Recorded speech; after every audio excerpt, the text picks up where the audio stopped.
अक्कलकोट के तुम स्वामी, शिरडी के साईनाथ हो तुम, शिरडी के साईनाथ हो तुम, कलयुग के तुम नित्यानंद, कलयुग के तुम नित्यानंद। जय जय आरती नित्यानंद बाबा, जय जय आरती नित्यानंद बाबा। रूप गोविंद बाबा, जय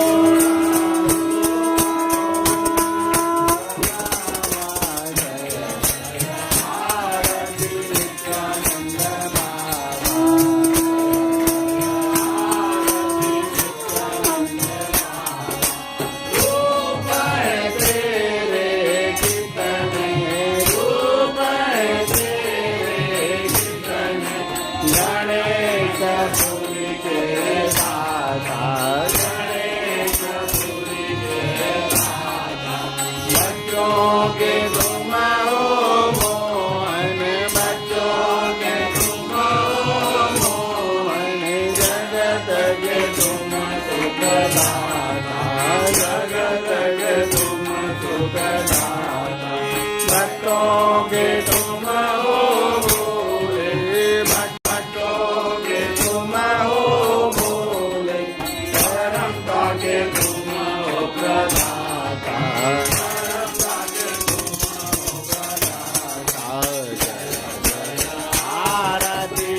ब्रह्मानन्दं ब्रह्मस्वरूपं नीलवर्णं त्रिलोकीनाथं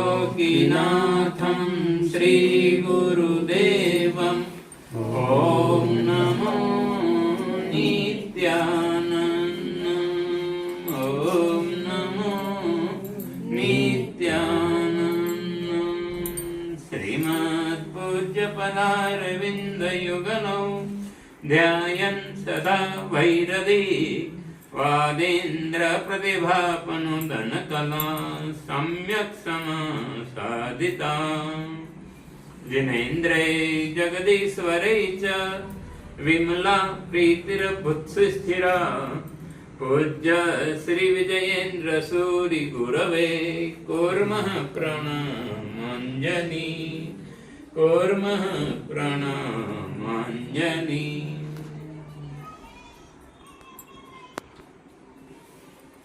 प्रियजनों, जो गुरु गीता है यह एक अध्यात्म में प्रवेश करने की प्रथम सीढ़ी तो है ही, पर आज भगवान नित्यानंद देव के पास कोई आके बोलता है मेरा पुत्र नहीं हो रहा है, कोई बोलता है मेरी दुकान नहीं चल रही है, मेरे बच्चे का विवाह नहीं हो रहा है, ये सब करते थे तो बाबा बोलते चलो ठीक है हो जाएगा। तो कोई व्यक्ति गोपाल मामा का शायद सबने नाम सुना होगा, और भी कुछ व्यक्ति बैठे थे, तो एक दिन ऐसे बैठे होते बाबा मस्ती में, तो बोले बाबा आप बोलते कि मैं आया हूँ अध्यात्म को जगाने के लिए, संसार को ये करने के लिए, आप तो जो आता है उसको संसार में लगा दे रहे हैं। और भी कि भाई जिसको पुत्र ही नहीं हो रहा तो बोले ठीक है तेरे पुत्र हो जाएगा, तेरे दुकान चल जाएगी, तेरी फैक्ट्री चल जाएगी, मतलब जिसको जो भी समस्या है बाबा अपना आशीर्वाद दे देते थे। तो उस समय बाबा ने एक बात कही थी साथ में उत्तर देते हुए कि बेटा जो भूख लेके आया है तो उसके भूख के लिए मेरे को शांत करना पड़ेगी। आज मनीष को बैठते कि यहाँ बैठ जा, आप गौरव स्टोर से नहीं चल रहा हो तो मनीष बैठ ही नहीं सकता है ना, एक स्वाभाविक बात है, क्योंकि जब तक संसार में है भूखे पेट न होए भजन गोपाला, ये लो कंठी ये लो माला, तो ये आवश्यक है। तो इसी आधार पर रखकर भगवान नित्यानंद की कृपा से मुक्तानंद बाबा ने ये गुरु गीता रूपी एक कल्प वृक्ष अपन लोगों को दिया है, जिसके कल्प वृक्ष का मतलब ये होता है कि उस वृक्ष के पास में जाकर जो भी फल की इच्छा करेंगे वो कल्प आपको प्रदान करता था। मतलब बहुत प्राचीन वेदों में और भी इसका वर्णन आता है कि भगवान आदिनाथ जो हो गए उस समय तक युगलिया धर्म चला आ रहा था, मतलब पति पत्नी साथ में पैदा हुआ करते थे। ये जैन धर्म का एक सिद्धांत है और उसका कुछ वर्णन वेदों में भी आता है कि वहां तक जो है युगलिया पति पत्नी साथ में हुआ करते थे। उसके बाद जब आदिनाथ भगवान जो हुए हैं वो उस युगलिया धर्म को उन्होंने निवारण किया, तो उनके जो है 100 बच्चे हुए। उन 100 बच्चों में क्या है कि भरत के साथ जो बच्ची पैदा हुई थी उसका जो है बाहुबली के साथ विवाह कराया, और जो बाहुबली के साथ पैदा हुई थी उनकी भरत के साथ पैदा करके ये युगलिया धर्म जो है पत्नी पत्नी साथ में होते थे, उसको निवारण उन्होंने उस समय उस तरीके से किया। फिर उस समय कुछ क्योंकि कल्प वृक्ष से सब कुछ मिल जाता था तो कोई बनाने की आपको आवश्यकता ही नहीं थी कि खाना बनाना है या ये करना है, वो कुछ इसकी आवश्यकता नहीं मानी जाती थी। तो उसके लिए निवारण किया, फिर अब निवारण कर दिया तो वो जो कल्प वृक्ष है वो हीन होने लग गए, क्षीण होने लग गए कि भाई अब ठीक उनकी जो वो जब आपने परिवर्तन कर दिए सत्ता में तो वो अलग तरीके से काम करना। तो फिर भगवान आदिनाथ ने कुंभार बनवाए, अग्नि पैदा करी, भाई उनको सिखाया गया भाई अब अग्नि में पैदा करके अनाज पैदा उत्पन्न करना सिखाया, किसान की जाति बनाई। ये सब उन्होंने जो भगवान आदिनाथ के समय से प्रारंभ हुआ। धीरे धीरे उस चीज में परिवर्तन होता गया आज तो सब वैज्ञानिक रूप में बहुत आगे बढ़ चुके हैं। बाकी उस समय बहुत जब तीसरे आर्य की बात हो रही है, ये मतलब करोड़ों साल कह सकते, उसके पहले की बात बता रहा हूँ।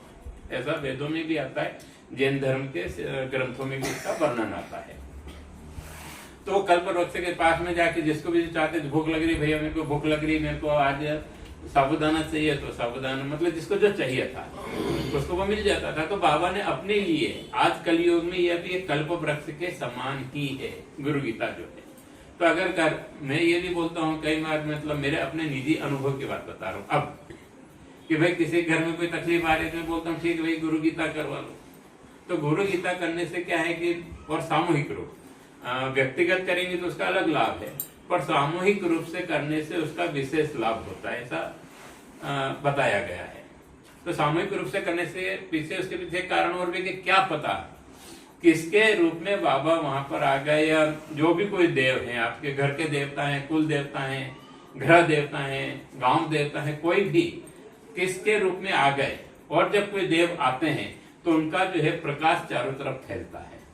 अपन उनका आने तक हमेशा बहुत लोगों का ये प्रश्न भी रहता है कि भैया ये चावल और फूल बिछा देते हैं तो पाँव में अनाज आता है, ये आता है, पर इसके पीछे जो भावना है और मेरा जो अनुभव आया है कि जब अपने घर पर कोई मेहमान और आते हैं तो अपन फूल बिछाते हैं, तो ये तो देव लोग आ रहे हैं, तो उनके लिए चावल फूल जो भी अपन बिछा सकते हैं, पूरा तो उनका कुछ मान सम्मान करने का अपनी कोई औकात नहीं है, पर जो कर सकते हैं, कहते ना पुष्पनी फूल की पाकड़ी सही, तो वो इसलिए बिछाया जाता ताकि देव आए, वो उनकी जहाँ इच्छा हो माँ घूमे तो उनके स्वागत के लिए जो है ये बिछाया जाता है। फूल जो और चावल जो बिखरवाते हैं उसके पीछे सीधा सा गणित इतना सही है ताकि देव आए, उनके सम्मान है, और कोई कारण नहीं। आपका मन उधर जा रहा है कि यार अपमान हो रहा है, तो ऐसी स्थिति में नहीं होता है, क्योंकि सभी जगह ऐसा कई जगह विशेष जगह पे ऐसा किया जाता है। तो अब मैं ये बोल रहा हूँ इसके मान लीजिए अब जैसा आज यहाँ पर जो है बच्चे राजवीर का जो है जन्मदिन है, तो जन्मदिन के ऊपर भी आप गुरु गीता कराएंगे तो उसको उज्जवल भविष्य होगा। ग्रह में कोई तकलीफ है तो उसका गुरु गीता सामूहिक रूप से कराने से जब संगीत बजता है, शंख बजता है, ढोलक बजती है, तो इसका जो नाद उठता है उसके कारण असुरी शक्तियां, ये जो बुरी शक्तियां हैं वो यहाँ से दूर जाती है। तो वो दूर जाएगी तो आपके घर में ऐसे भी शांति आ जाएगी। शादी की सालगिरह है या कोई नई दुकान प्रारंभ कर रहे हैं, तो कहीं पे भी आप कर रहे हैं तो गुरु गीता रूपी कल्प वृक्ष को अपन वहां विराजित करके उसको अगर अपन प्रारंभ करेंगे तो जीवन में सुख शांति या कई प्रकार की जो तकलीफें, वो तकलीफें धीरे धीरे सारी दूर हो जाएगी। हो सकता है किसी को बहुत ज्यादा तकलीफ दे, गुरु गीता करा ली, 6 महीने बाद वापस करा ली और आए हैं तो सबका देवों को वो भी होना चाहिए। कोई जरूरी नहीं कि अपन भोजन ही रखा जाए, नाश्ता भी कोई टाइम ऐसा हो कि भाई नाश्ते का टाइम है तो उसमें नाश्ता भी रख सकते, स्वल्पाहार रख सकते हैं। तो ये गुरु गीता कराने का मेरा अपना अनुभव के अनुसार बता रहा हूँ, बाकी लोगों की बात नहीं करता हूँ मैं, पर हाँ उससे ये सब चीजें लोगों को लाभान्वित हो रहे हैं।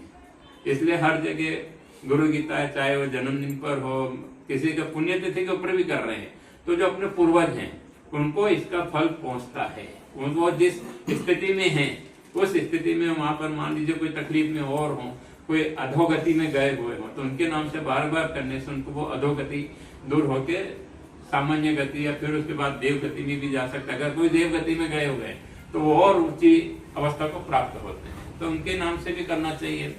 अपने घर में कोई शादी की सालगिरह आ गई या कोई भी ऐसा शुभ कार्य कुछ भी करिए, कोई करना है तो उसके लिए कोई अवसर भी ऐसा होना आवश्यक नहीं है, पर हाँ ठीक है अपना जन्मदिन आया है तो सब मिलकर बाबा से मतलब गुरु गीता कहे तो स्वाभाविक है कि सभी देव भी आएंगे, वो भी अपना आशीर्वाद प्रदान करेंगे। अपन लोग जो आए हैं वो भी मन से तो चाहेंगे कि भाई आज इनका जन्मदिन हम भोजन प्रदान कराया, तो जिस समय भोजन जब अंदर जाता है तब जो है कुछ आशीर्वाद निकल एक स्वाभाविक रूप से है, ये कोई कहने की बात नहीं, क्योंकि तृप्त तो होता है तो उस समय निकलता आज तो बहुत अच्छा प्रसाद पाया है यार अपनों ने, तो ये कर सकते हैं। स्वल्पाहार तो कोई वो भी नहीं हो तो वो भी कर सकते हैं। तो हर व्यक्ति को जो है अपने किसी भी प्रकार की कोई तकलीफ आ रही है तो गुरु गीता का आश्रय लेकर उस तकलीफ को जो है अपन दूर किया जा सकता है। राजवीर इधर आओ, ये सबको थोड़ा मिला के फूल और चावल दे। तुम तो यहाँ खड़ा रहे यार, आज तो राजा है दुनिया का, और सबको दे दो ये, थोड़ा मेरे को भी दो। हाँ।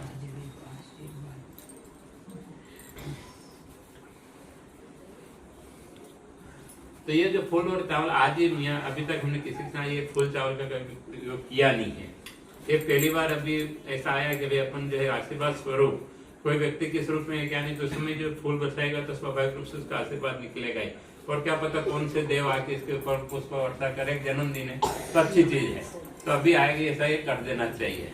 तो सभी जो है अपनी जगह बैठे बैठे इसको आशीर्वाद दे, इसका जीवन अच्छा उज्जवल हो और आगे दिनों दिन प्रगति करता रहे। और इसी प्रकार से आप हम सभी लोगों को जयपाल जो है बार बार बुलाता रहे और भोजन प्रसादी गुरु गीता के साथ भोजन प्रसादी का भी आनंद देता रहे। गुरु गीता का जो आनंद है वो तो अद्भुत आनंद है। और उसके साथ पिताजी सोने पे सुहागे जैसा हो जाता है। तो सभी अपन जो है राजवीर के उज्जवल भविष्य के लिए, जयपाल के परिवार में सुख शांति बनी रहे उसके लिए करके सभी जो है इसके ऊपर जो है बरसात करें। ये इस पे पहले पेटी पे और हारमोनियम पे वो ढक्कन भी तो उसमें चावल फंस जाता है। हाँ, चलो ध्यान रखना अगली बार हो गया, इसको उल्टा कर देना तो चलो बाबा को प्रणाम कर। हाँ बोलो। हाँ हाँ मुझे अध्यात्म में जाना, आप प्रार्थना करिए बाबा मेरे को ध्यान में बैठना है। तो जैसे आप ध्यान में बैठेंगे फिर उनकी जो क्रिया कराना होगी वो आके आपके अंदर वाइब्रेशन पैदा होगा, मन में आएगा कि आप सो जाओ। अंदर की क्रिया, रोने की क्रिया, नाचने की क्रिया जो भी हो रही है, जैसे कई बार रेखा के अंदर वो आवेग आ जाता है, तो ये सब देवों की क्रियाएं होती है। तो उसका आंतरिक लाभ वो मतलब प्रकट रूप से हो सकता है कि मेरे को किसी प्रकार की अनुभूति हो रही है, मनीष को किसी और प्रकार की हो रही है, आपको किसी और प्रकार की हो रही है, रेखा को किसी और प्रकार की हो रही है, लता को और किसी प्रकार की हो रही है। तो ये हर एक व्यक्ति के लिए वो डिसाइड बाबा करेंगे या देव करते हैं। आपके जो भी देव है वो करेंगे कि भाई इसको आज किस चीज की आवश्यकता है, वो आके अपने आप करवाते हैं। आज वो हमेशा की बात है। जब भी आप ध्यान में बैठेंगे फिर अगर उस मार्ग में आप चलने लगे बाबा की शरण में, या जो भी आपके देव है, ये भी मैं नहीं कहता कि बाबा की ही शरण में आइए। हाँ, बाबा कल्प वृक्ष है ही, पर अगर आपकी श्रद्धा अपने कुल देवता के प्रति है, भगवान राम के प्रति है, भगवान महावीर के प्रति है, तो उनका भी स्मरण करके गुरु गीता करेंगे तो गुरु गीता के अंदर वो एक आकर्षण है कि उस समय वहां पर देवता या जो आप जिनको याद करेंगे। यह भी एक छोटे से उदाहरण के लिए कह दो कि अगर आप गैस के ऊपर दूध रखेंगे तब भी गर्म होगा, घी रखेंगे तब भी गर्म होगा। तो गुरु गीता एक तरीके से अग्नि है, तो उसके अंदर जो भी आप चाहेंगे उससे वो पका के आपको वापस कर देगा। और बोलिए, हो गया संतुष्ट? चलो ताली बजाओ।